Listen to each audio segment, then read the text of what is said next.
What is up, everybody? Welcome back to the GoodeBaker Podcast. I'm Nick Baker. Across from me, Shane Good. It's Gucci.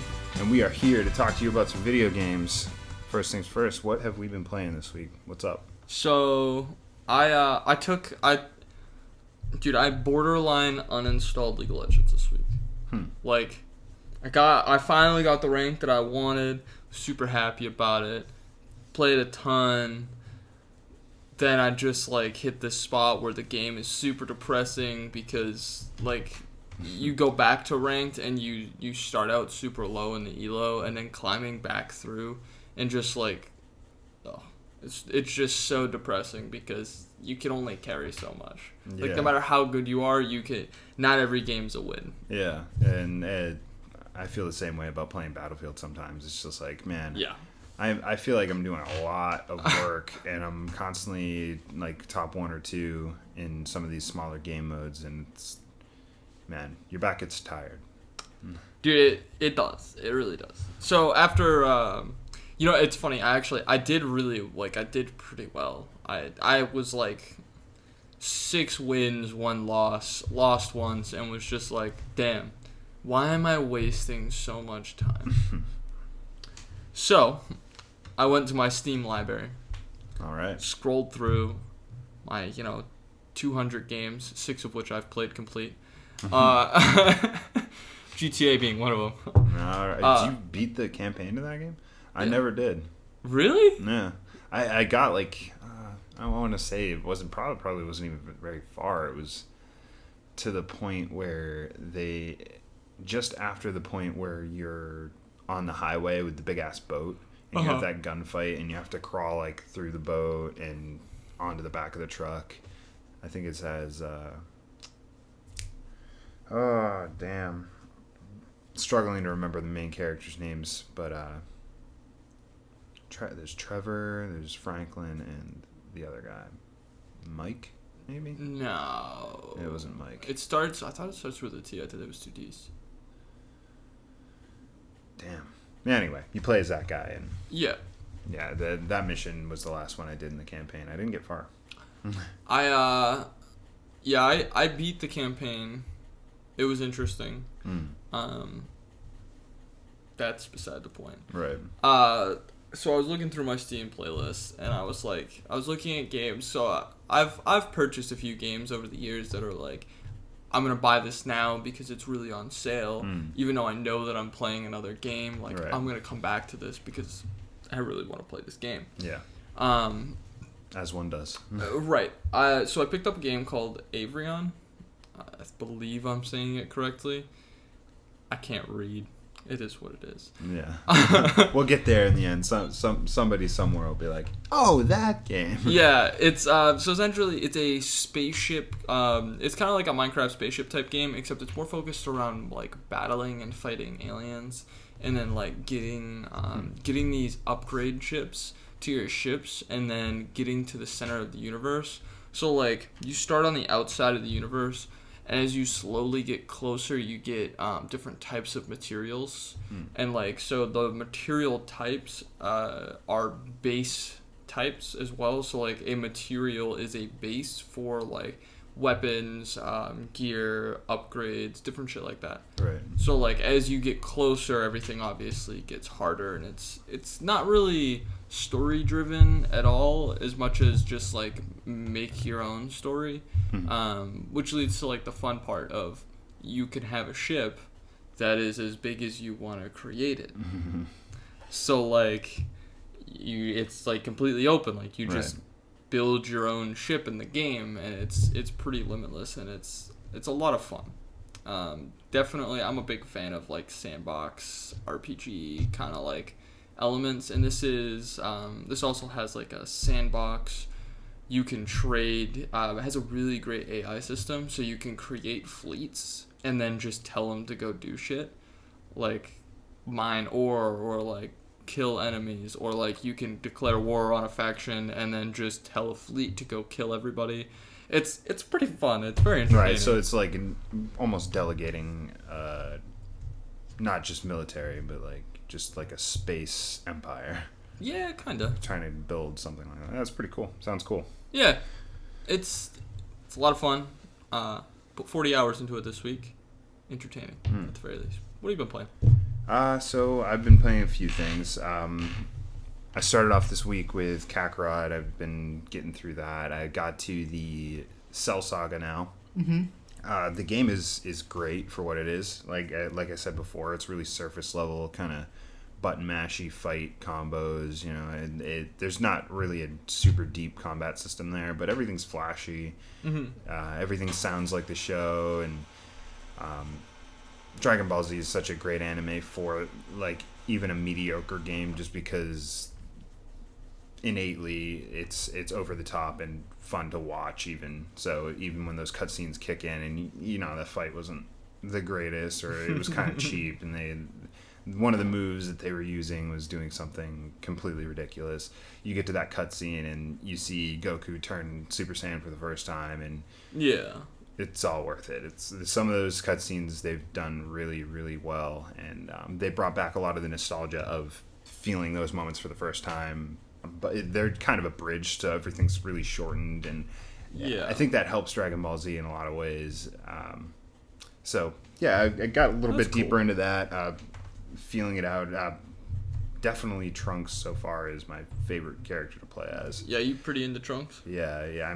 I've only fought a few battles with him, but his combos are just way more interesting. Have you seen that dude that like lives as Trunks? Have you seen that? I have. I've seen that dude. It just like don't know his name, popped into my head. Fuck. That guy loves that character. Yeah, so he like dresses as Trunks on like a daily basis, which is a weird purple shirt, by the way.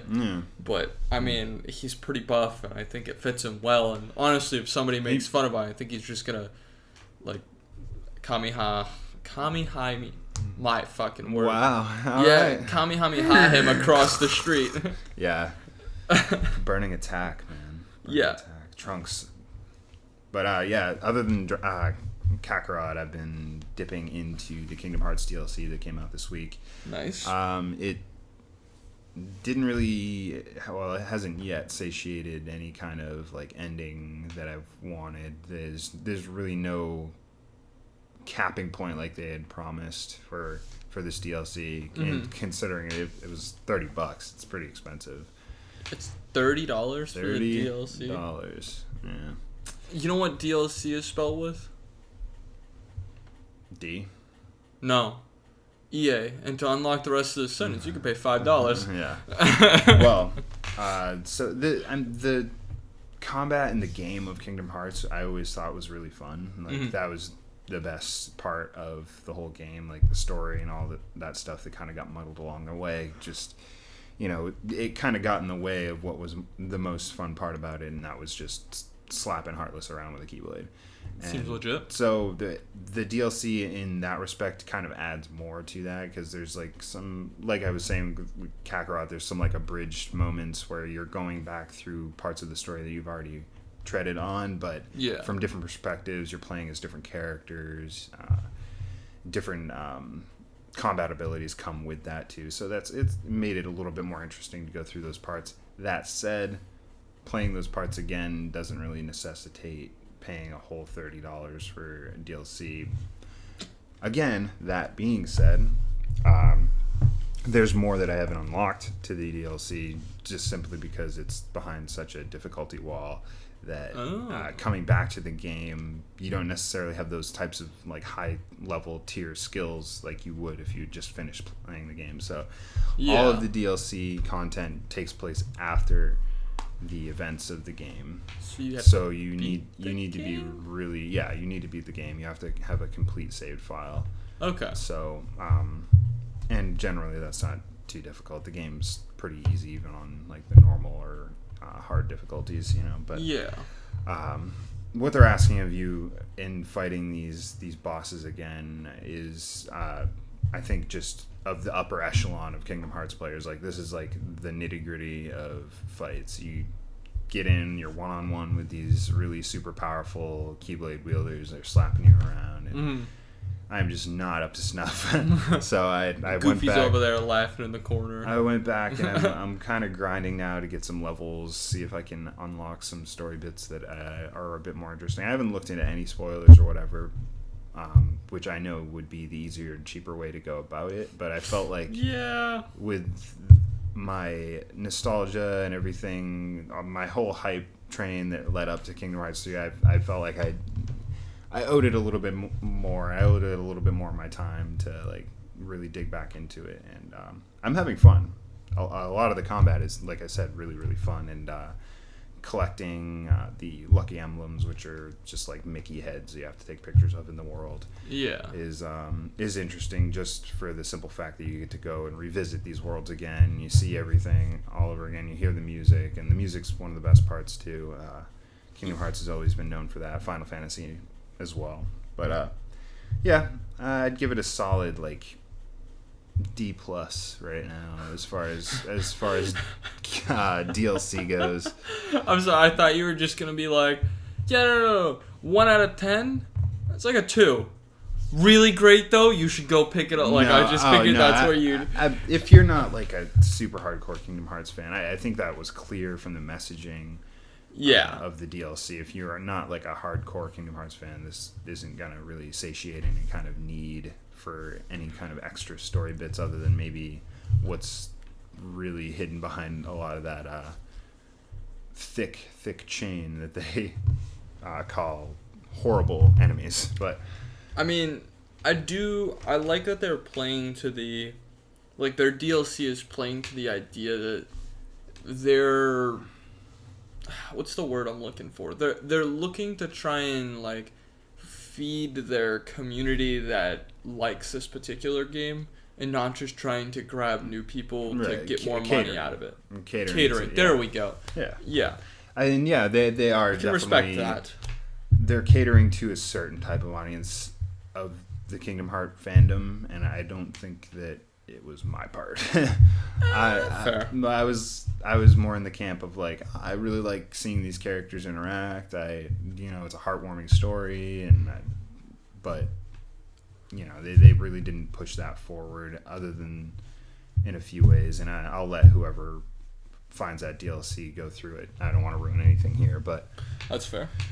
Anyway, so that being that, I kind of took a back that. Jeez, wow, man, we cannot talk today. Yeah, it's been a long week, shit. But off and on, I've been jumping back into GTA Online. Yeah, I started a character again, and you can transfer the level from your old character to your new character, which is pretty sweet. I didn't realize I had a level 16 character or whatever on there. Whoa, level 16? Yeah. Whoa. Dude, I literally had dipped my toes in the pool of GTA Online before, so this is really my big first foray into it, and my brother got the game, so I naturally went back. I had bought it on a sale for like $15 a while back. Yeah, fun game. Well worth it. Like GTA, you can just get in there like I did. I just created a character, instantly was dropped in the world with a handgun, and I was like, I gotta fucking use this. Well, I gotta fucking use this. So I just walk up to a car, and I just pop the guy in the car, and I take his car, and I go on a chase, and there you are. You're in GTA. You're playing that fucking game again, and this is the grind that you always get into with GTA games. It's like, pretty much, how high can I get this star count? How many cops can I kill? And man, such a brilliant loop hasn't been made since we were talking about it right before we went on Need for Speed Underground with the cop chases. Yeah. Like that was such an addictive loop for me that I feel the same way when you get into a GTA chase, except, you can get out of the fucking car and shoot guns and whatever, but yeah. Same concept of just like eluding and like driving really fast and seeing in Need for Speed you could get all those great drift modifiers. Yeah, there was so much shit you could do. But yeah, man, the game is solid, and there's no surprise in me that it's one of the best-selling games of this generation, and I assume will be one of the best-selling games for next generation too when they port it to PS5 and Xbox Series X. I mean, there are rumors of GTA 6. I don't think we'll see it for a long... Like, I can't imagine we wouldn't see it until probably, like, at least 5 years. I would say halfway through the PS5's life cycle, we'll see GTA 6. So I imagine you're probably right. It's gonna be a while. You can't really put a finger on what Rockstar's got going on over there just because they have mountains of cash, man. They could surprise us and put out people too. A Red Dead game and a GTA game in the same year, some year, you know. I mean, I'd be shocked. I'd be like, whoa, these two games are amazing and huge. I don't know how you guys did this, but then they'd be like, oh, look at all this money and this, that, and the other thing, and all these production tools we have, and this production line of people that are just constantly working around the clock. It's like, oh well, all right, that makes a lot of sense. I definitely think that they have the tech to do it. But I think they right now there's too many people that are doing cool things. I think that they're like, it only makes sense for them to wait to make drop my phone. To make like just a spot where there isn't something like super new. So like the new thing is being able to play all the characters. Like that's Legion's thing. But GTA, the next kind of place that GTA needs to be able to go is not playing all the characters, but going inside all the buildings.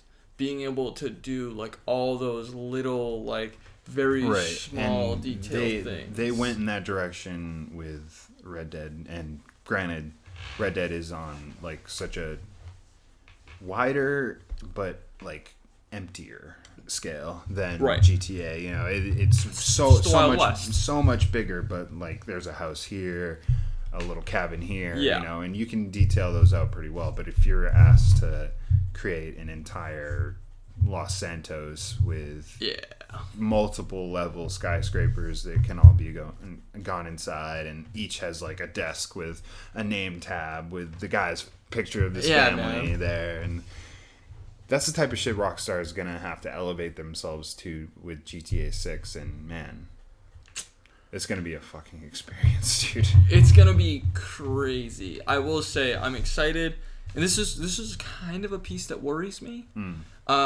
So right now, going into PS5s, they're supposed to have SSDs. SSDs, really great, pretty cool. The load time difference between an SSD and an M.2 drive is significant enough where playing something like that, where your hard drive now has to sort through probably close to 500 to 700 gigs worth of like shit just to like manipulate the world to the piece that you're at. I could see load times being pretty high with an SSD versus an M.2 with a motherboard that has, you know, single channel, so it doesn't have to share with the video card.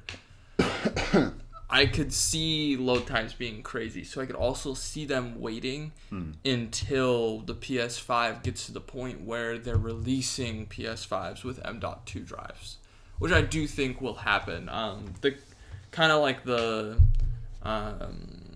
what's it called? The price point between a SSD and an M.2 drive for the same exact space, same exact specs, except for one of them is obviously not hindered by cable. It's $10 more, and in some cases you can get them on sale and they're cheaper than SSDs. The difference is, you know, with space, the more you try and cram into that single node, the quicker it burns out. And the faster, you know, you start losing your shit. So that's the only kind of worry, but I mean, I'm just so pumped to see what they even come out with the box looking like. I've given it some thought, clearly, because it was one of their big pushes, like load times and whatever, but I haven't really even thought of like what future games are going to move at. It's kind of nuts to think about. It is. It is a lot to think about. I think that if load times are that big an issue with a game like GTA 6 later in the PS5's life cycle, I don't think they'll necessarily change the infrastructure of the PlayStation to suit it. I think that maybe they'll do what they kind of did this generation, where they have like a half step. They'll go PS5 Pro and this one has what you were saying, M.2 Well, that's drive. Yeah. This, that, and the other thing. But as far as like releasing them for all, I think that they will consistently have a cheaper SKU when their second product comes out. So I don't know. Yeah. Anyway, so that's what we've been playing. And man, there's really just not a whole lot to talk about in news. But what do you mean? There's one really big thing to talk about in news. Dying Light 2?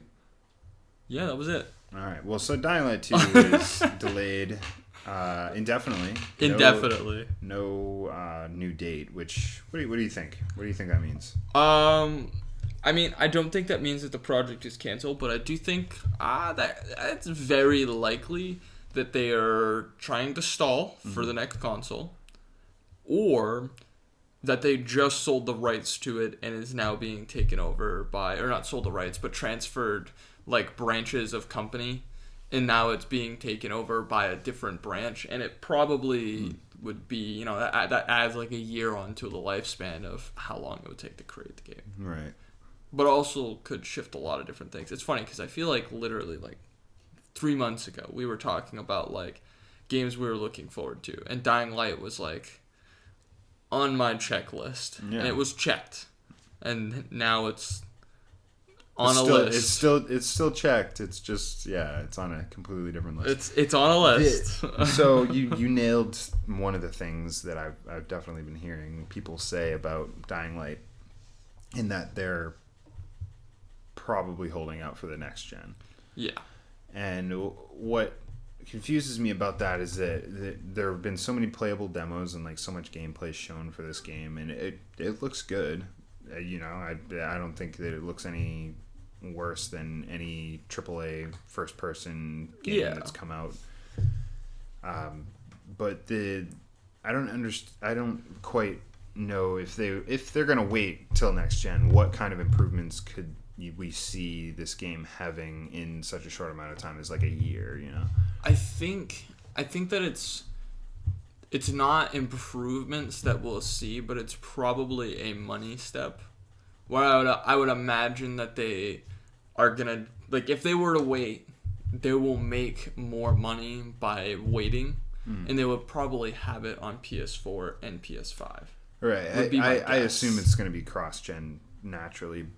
But then, I mean, I guess maybe like cross-platform. So that inherently makes me think that the PS4 Pro and Xbox One X versions of this game are going to run far less well.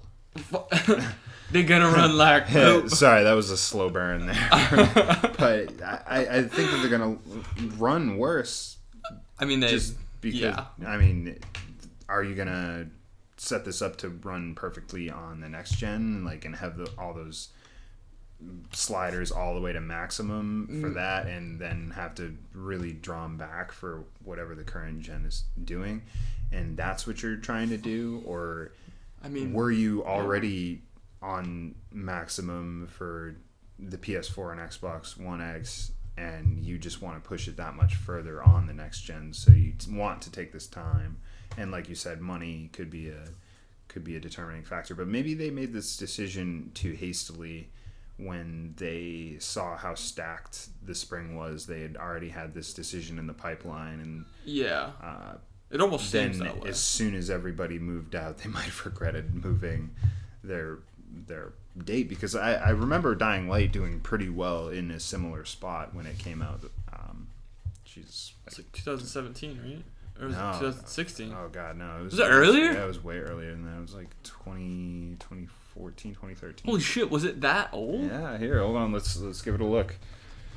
So that everybody knows when Dying Light came out. I really thought that it was like a 2016, 2017 game. I mean, I've been wrong on this podcast several times. All right, so January 26th, 2015. 2015. Yeah. Wow. So we were kind of we're in the ball on opposite ends of the spectrum. We met in the middle there, but I think that it did really well there before, and from what people were saying playing it, nobody saw a reason for it to be pushed because it seemed pretty polished and ready to go. I mean, even that sentence you say right there, like, it seemed pretty polished and ready to go, probably means that they're taking the time to polish it for this next console. Which, I mean, you ask, what could you do in a year? Retexture the game. You could probably retexture the game in a year. That's probably about the extent, and like up-res and change some less than great looking assets that don't look great up-res.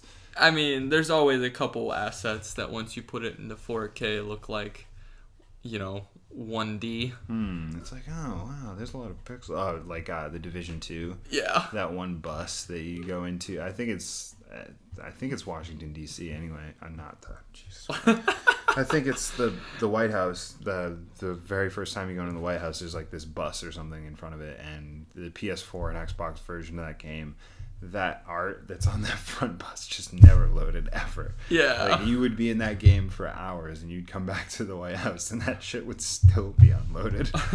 I'm like, what? Have we not patched this? This is like the first thing you see in the game. I can't believe that somehow slipped. Yeah. It's so weird. Funny. I haven't played that game in a while. I think I might dip back into it.